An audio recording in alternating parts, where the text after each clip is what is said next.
मेरी नहर वो आ गई ना वापस, मेरे पास आ गई ना मेरी नहर। क्लास 12 के भौतिक विज्ञान अध्याय 1 का यह दूसरा भाग है। इसके पहले वाले यदि भाग आप नहीं देखे हैं तो डिस्क्रिप्शन में उसका लिंक है, वहां से जाकर के उस वीडियो को देख सकते हैं। तो पिछले भाग में हम लोग पढ़े थे आवेश क्या है, आवेश कितने प्रकार के होते हैं उसको बताया गया था उस वीडियो में। तो उस वीडियो को आप लोग देख लीजिए और एक अच्छे से नोट्स को बना लीजिए। तो यह प्रतिदिन शाम को 6 बजे लाइव क्लास चलेगा। तो यह लाइव क्लास से आप सभी विद्यार्थी जुड़ते रहिए और प्रतिदिन एक अच्छे से नोट्स को बनाते रहिए। तो आज का हम लोग पढ़ाई है आवेश का गुण। आवेश के गुण क्या होते हैं? तो आवेश के गुण जो होते हैं निम्न होते हैं। यहाँ नीचे लिखेंगे आवेश का गुण निम्न होता है।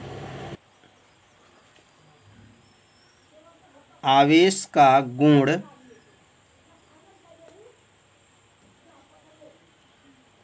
निम्न होता है।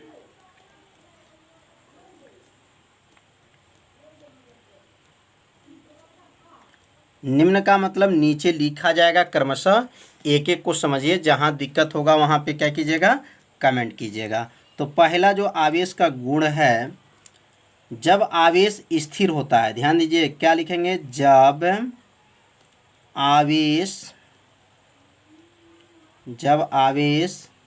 स्थिर मतलब विराम स्थिर होता है तो केवल वैद्युत क्षेत्र, याद रखेंगे कौन क्षेत्र, वैद्युत क्षेत्र उत्पन्न करता है। वैद्युत क्षेत्र उत्पन्न करता है। तो पहला जो है गुण क्या है, जब आवेश क्या है, जब आवेश स्थिर होता है तो केवल क्या होता है, वैद्युत क्षेत्र क्या करता है, उत्पन्न करता है। यदि आवेश जो है गति अवस्था में है तब क्या करेगा, तो जब आवेश गति अवस्था में होता है तो वैद्युत क्षेत्र भी और चुंबकीय क्षेत्र भी क्या करेगा, उत्पन्न करता है। तो ये दूसरा लिखेंगे। अब दूसरा गुण, जब आवेश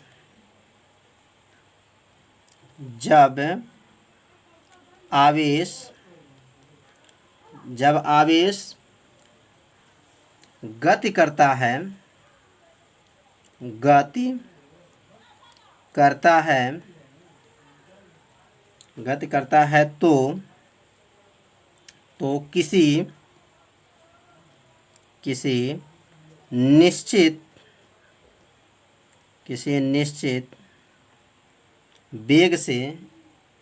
वेग से हो, तो जब आवेश क्या करता हो, गति करता हो और एक निश्चित वेग से हो तो वैद्युत क्षेत्र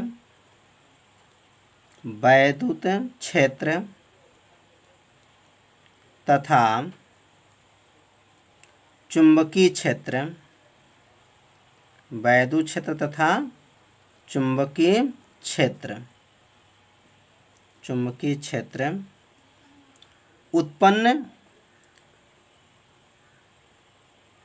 उत्पन्न होता है।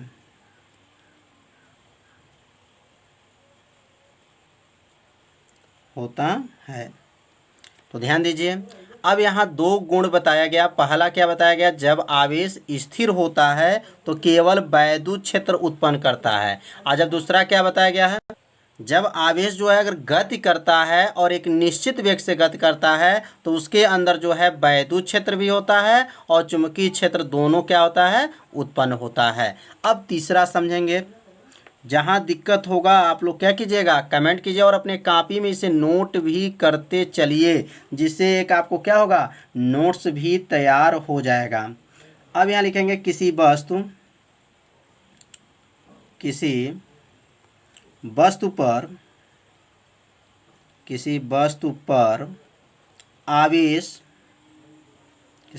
पर आवेश की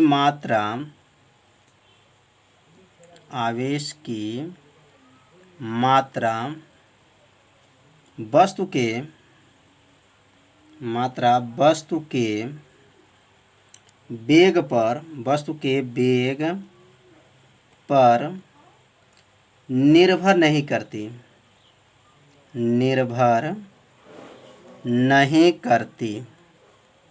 नहीं करती।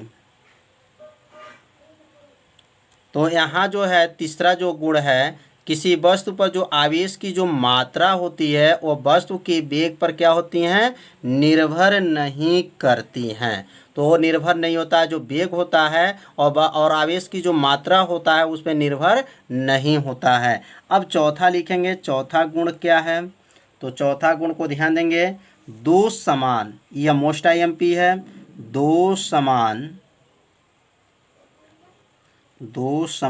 आवेश, दो समान क्या हो, आवेश एक दूसरे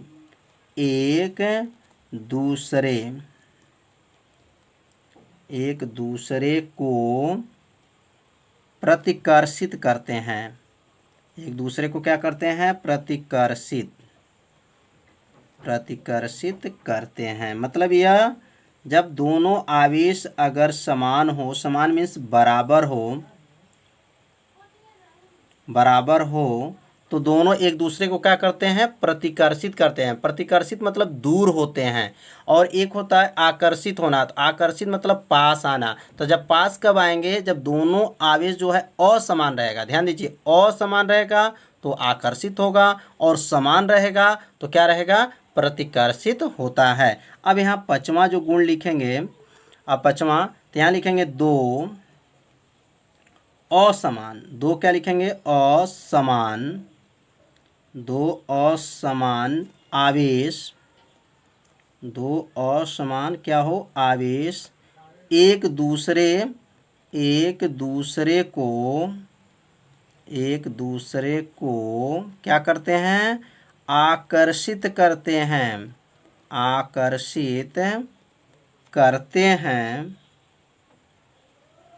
करते हैं। तो अब यहाँ समझ में आप लोग को आ गया होगा, जब आवेश समान होता है तो प्रतिकर्षित होता है, जब आवेश समान नहीं होगा, आवेश मतलब यहाँ पे अलग अलग आवेश होगा तो क्या होगा, आकर्षित होता है। तो प्रतिकर्षित और आकर्षित आप लोग को अच्छे से समझ में आ गया होगा। तो आवेश का गुण जो है 5 बताया गया, ये पांचों को अपने कॉपी में क्या कीजिए, नोट कर लीजिए। अब हम लोग पढ़ेंगे आवेशित करने की विधि, मतलब आवेशित करने की कितनी विधि है। तो यहाँ लिखेंगे आवेशित करने की कितनी विधि है, तो आवेशित करने की 3 विधि है। आवेशित करने की विधि, आवेशित करने की विधि।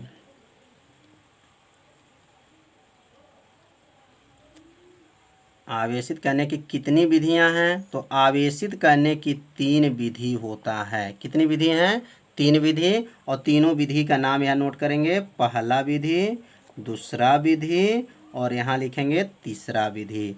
तो पहला विधि क्या है, दूसरा विधि क्या है, तो पहला विधि जो है चालन द्वारा, क्या लिखेंगे, चालन द्वारा। आवेशित करने की कितनी विधियां हैं, तो 3 विधि है। पहला का नाम है चालन द्वारा। अब दूसरी विधि क्या है, तो दूसरी विधि है प्रेरण, याद रखेंगे, क्या लिखेंगे, प्रेरण द्वारा।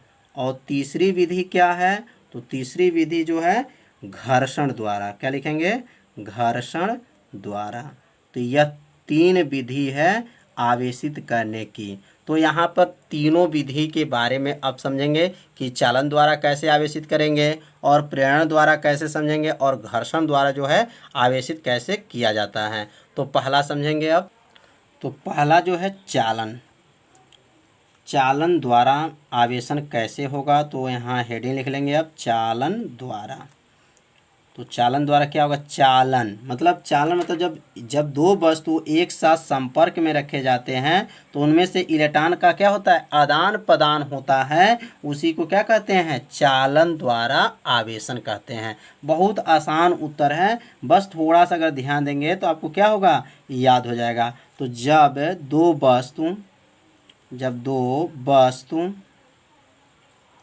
वस्तु एक साथ दो वस्तु एक साथ संपर्क, एक साथ क्या संपर्क में रखें, संपर्क में रखे जाते हैं, संपर्क में रखे जाते हैं तो उनमें से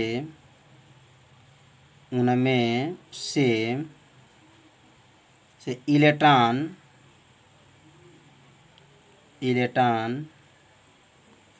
आदान प्रदान, इलेक्ट्रॉन का लिख देंगे, इलेक्ट्रॉन का आदान प्रदान, इलेक्ट्रॉन का क्या आदान प्रदान होता है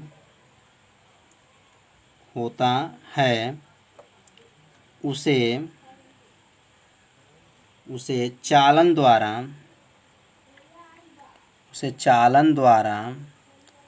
आवेशन कहते हैं। चालन द्वारा क्या कहते हैं? आवेशन कहते हैं। तो बहुत आसान है। कैसे इसको उत्तर को याद रखेंगे? जब दो वस्तु एक साथ संपर्क मतलब एक दूसरे को पास सटाया जाएगा तो उनमें से इलेक्ट्रॉन का क्या होता है? आदान प्रदान होता है, उसे चालन द्वारा आवेशन कहते हैं। तो इसे अपने कॉपी में क्या कीजिए? नोट कर लीजिए। अब हम लोग पढ़ेंगे कि चालन द्वारा था पहला, दूसरा विधि क्या था? तो प्रेरण द्वारा था। क्या लिखेंगे? अब प्रेरण द्वारा आवेशन, प्रेरण द्वारा आवेशन। अब प्रेरण द्वारा कैसे आवेशन होगा, अब इसके बारे में समझेंगे। तो यहाँ पर भी बहुत आसान है, बस थोड़ा सा ध्यान दीजिए। तो अब यहाँ लिखेंगे जब दो वस्तु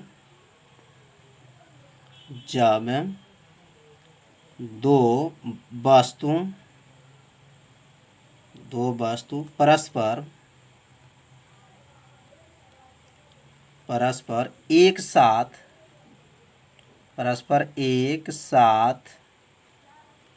एक साथ रखे हों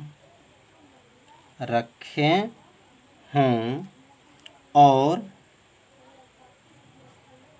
एक साथ रखें और उनमें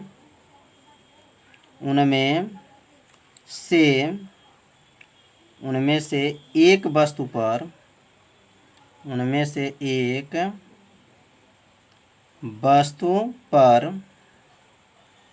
आवेश, एक वस्तु पे क्या हो? आवेश, वस्तु पर आवेश चाहे जो भी हो, आवेश चाहे जो भी हो और दूसरा वस्तु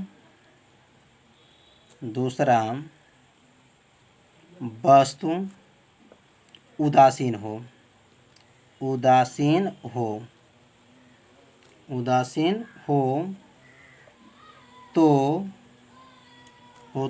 पहले वस्तु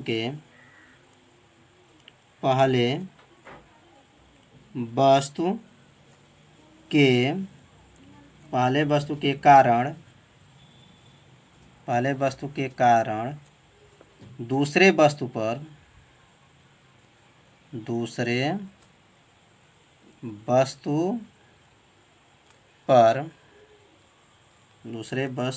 पर उतने ही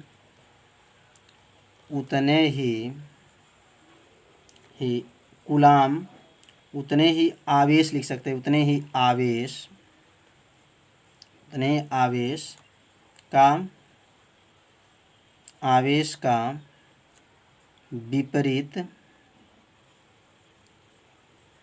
विपरीत आ जाता है।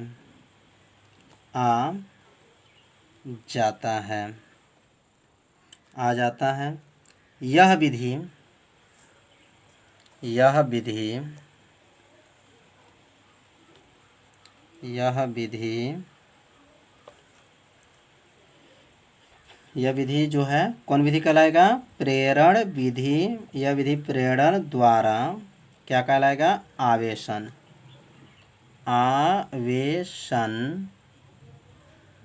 कहलाता है। अब इसके बारे में समझेंगे।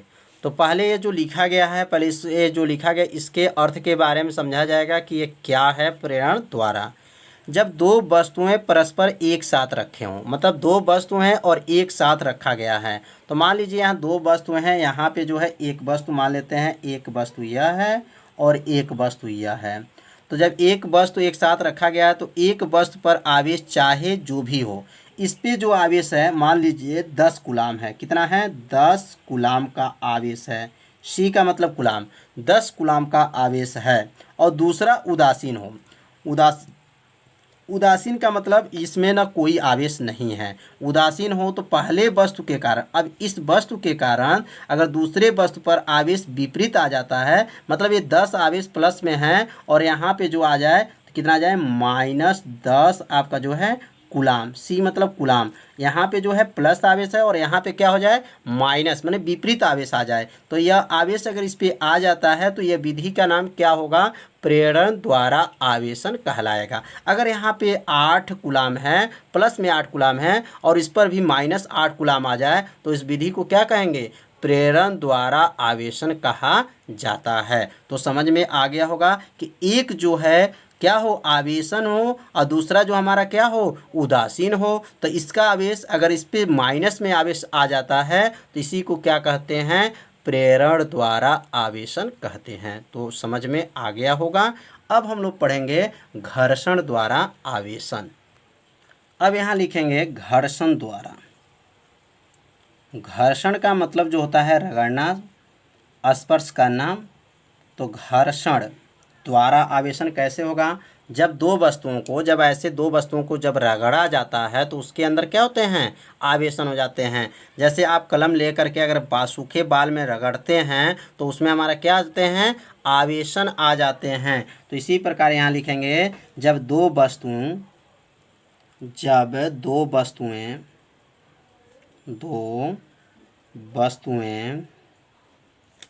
आपस में, दो वस्तुएं क्या लिखेंगे? आपस में रगड़ी जाती है।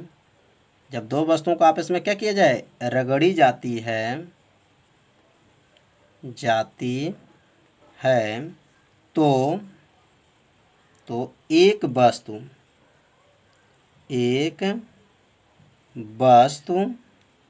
से इलेक्ट्रॉन, अब एक वस्तु क्या होते हैं? इलेक्ट्रॉन। एक वस्तु से इलेक्ट्रॉन निकल कर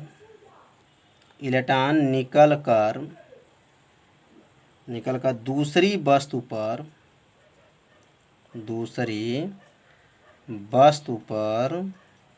एक वस्तु से इलेक्ट्रॉन निकल कर दूसरी वस्तु में पहुंच जाती है, दूसरी वस्तु में पहुंच जाती हैं।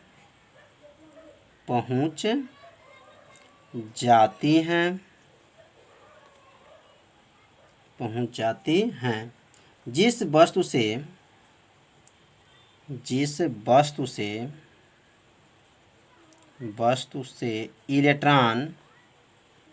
वस्तु से इलेक्ट्रॉन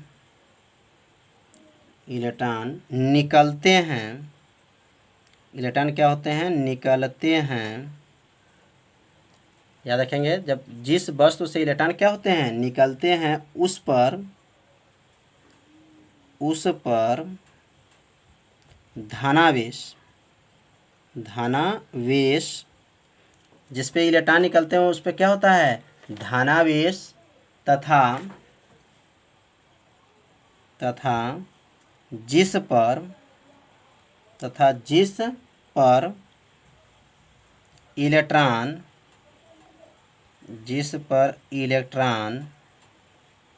पहुंचते हैं, जिस पे इलेक्ट्रॉन क्या होते हैं? पहुंचते हैं,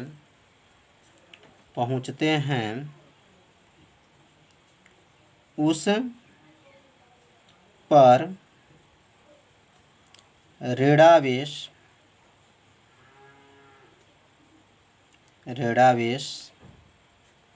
आ जाता है।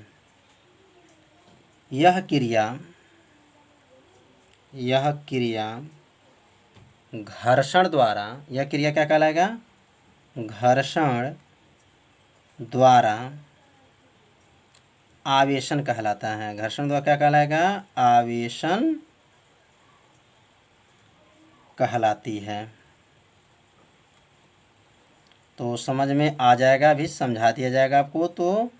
तो अब यह जो लिखा गया है इसके बारे में अब समझेंगे। जब दो वस्तुएं आपस में क्या करते हैं, जैसे मान लीजिए दो वस्तुएं आपस में क्या करेंगे, रगड़ी जाती है, तो एक वस्तु से इलेक्ट्रॉन, मान लीजिए इस वस्तु का इलेक्ट्रॉन निकल करके दूसरी वस्तु के इलेक्ट्रॉन में क्या होती हैं, पहुंच जाती हैं। और जिस पर इलेक्ट्रॉन निकलते हैं, जान लीजिए जिस वस्तु से इलेक्ट्रॉन क्या होते हैं, निकलते हैं, उसको क्या कहेंगे? धनावेश कहते हैं। और जिस पे इलेक्ट्रॉन पहुंच जाते हैं उस पे कौन सा आवेश हो जाता है? तो ऋणावेश आ जाता है। तो यह क्रिया क्या मानते हैं? घर्षण द्वारा आवेशन कहते हैं। तो समझ में आ गया होगा घर्षण द्वारा आवेशन क्या है। जब एक वस्तु दूसरी वस्तु से जब रगड़ा जाता है तो पहली वस्तु इलेक्ट्रॉन क्या होते हैं, निकलते हैं, और दूसरी वस्तु में इलेक्ट्रॉन क्या होते हैं, पहुंच जाते हैं। जिस वस्तु इलेक्ट्रॉन निकलते हैं उस पर क्या होता है? धनावेश होता है, और जिस पे इलेक्ट्रॉन पहुंचते हैं उसको क्या कहते हैं? ऋणावेश कहा जाता है। तो इसे क्या कहा जाता है? इस विधि को क्या कहेंगे? घर्षण द्वारा आवेशन कहते हैं।